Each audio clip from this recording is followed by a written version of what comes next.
Good afternoon, everyone.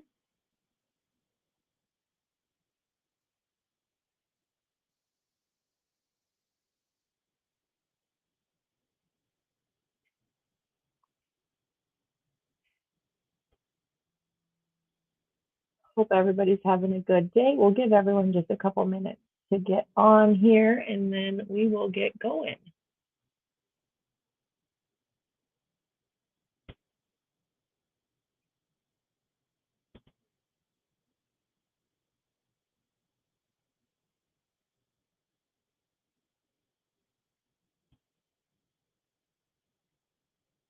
All right, so today we are talking about mastering macros, understanding and counting your macronutrients. Let's go ahead and just dive right in.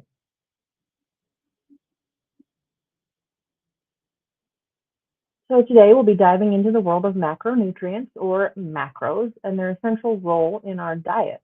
Macros are the nutrients we need in the largest amounts to fuel our bodies and keep us performing at our best. There are three main types. One is carbohydrates, the second is protein, and the third is fat. Each one provides energy but serves different roles, from supporting metabolism to building muscle. As we go through each macro, I'll explain what it does for your body, how much you need on average, and practical ways to apply this knowledge. By the end, you'll begin to have an understanding as to how counting macros can empower you to reach your fitness and health goals, whether that's weight loss, muscle gain, or improved overall wellness. So let's start with carbohydrates. Carbs are often misunderstood. They're actually your body's preferred energy source. They break down into glucose, which is a key fuel for everything from thinking to lifting weights. Carbs can be divided into simple carbs, like those found in fruits and milk, which provide quick energy, and complex carbs like grains and vegetables, which offer steady, longer lasting energy. Fiber, a type of complex carb, plays a special role by aiding digestion, stabilizing blood sugar, and promoting a feeling of fullness. Aiming for 45 to 65% of your total calories from carbs works well for most people, though active individuals may need more to sustain their energy levels. It's important to remember that not all carbs are created equal, and including a mix of types can support both your energy and health. Moving on to protein, which is often called the building block of our bodies. Proteins help repair tissues, build muscle, support immune function, and even regulate hormones. Protein is made up of amino acids, some of which we must get from food because our body can't produce them. Good protein sources include both animal products like chicken, beef, and eggs, and plant-based options like beans and tofu. In general, aiming for 10 to 35% of your daily calories from protein is ideal.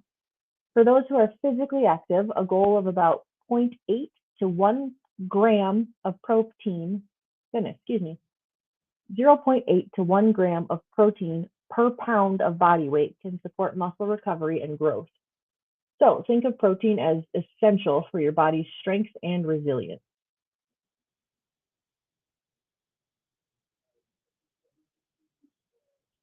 Now let's talk about fats.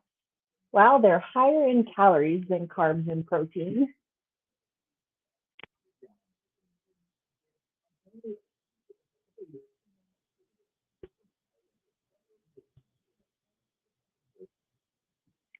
sorry about that, guys.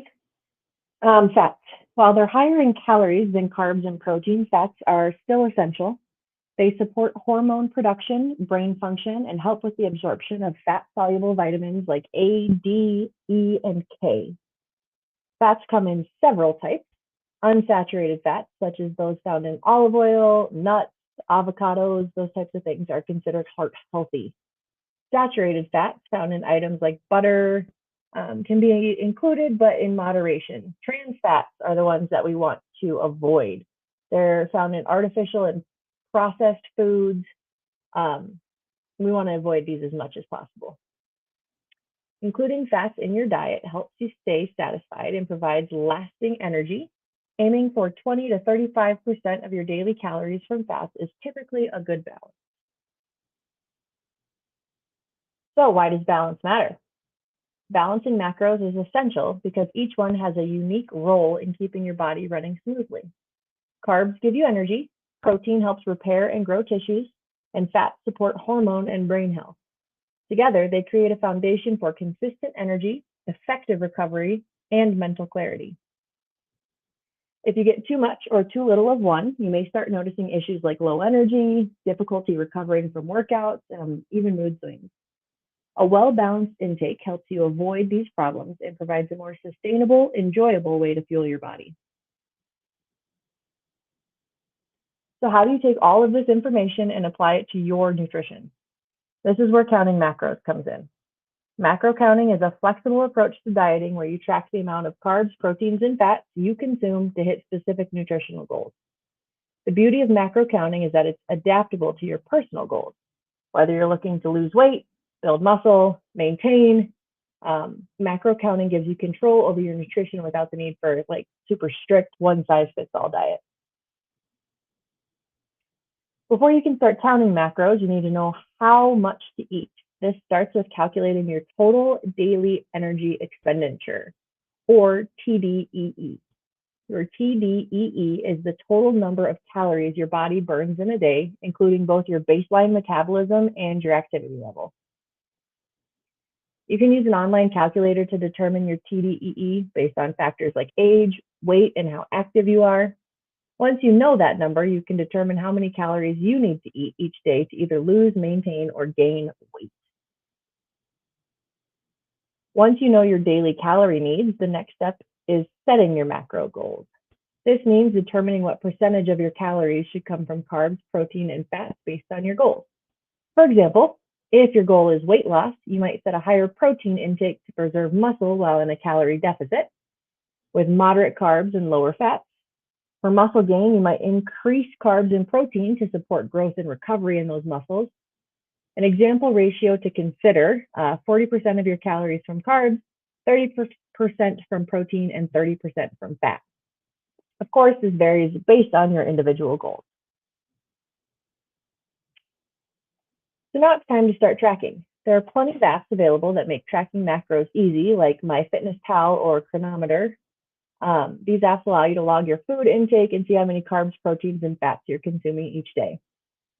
One important tip that really will help you to have success with this is to weigh and measure your food for accuracy, especially when you start. Don't just guess. This helps you learn portion sizes and ensures you're hitting your macro targets accurately. As you progress, tracking can become more like a second nature and is a great tool for adjusting your nutrition based on your results. As you progress, periodically reassessing and adjusting your macros based on your results and changing goals is crucial. Tracking helps you make sure you're getting what your body needs to perform and feel its best. Common mistakes. Let's talk about these. Relying on guesswork or eyeballing portion sizes oftentimes leads to inaccurate tracking, which affects your results. A lot of times when I hear folks say that they're tracking their foods, but they're unsure of why they're not seeing progress that they want to be, etc., it's usually because they are kind of guessing as to how much they're eating. Make sure you're measuring your food, okay? Another mistake is focusing too much on the numbers and ignoring food quality. So just because something fits within your macro goal doesn't mean it's the healthiest choice.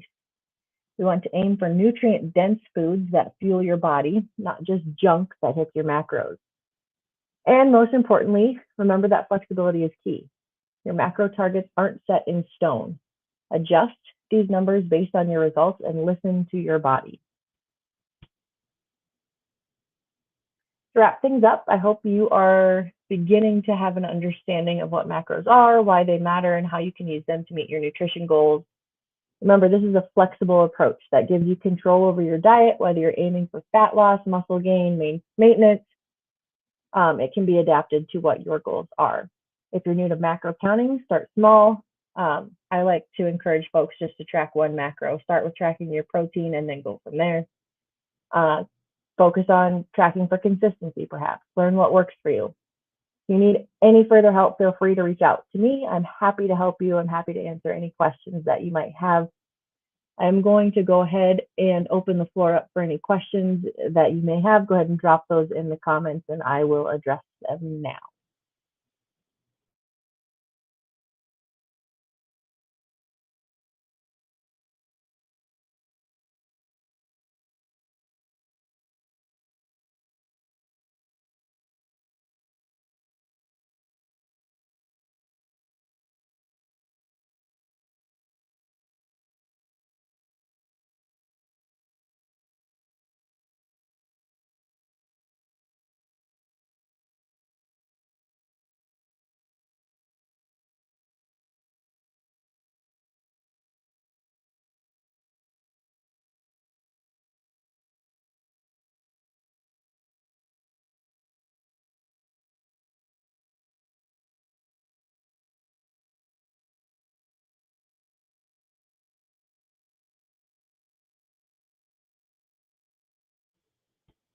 All right, guys, I'm not seeing any questions coming in at this moment, but if you do have any, feel free to shoot me an email, info@rushmorecrossfit.com. I will be happy to answer those questions. I hope you all have a great rest of your Monday and a happy Thanksgiving. Have a good rest of your day, guys.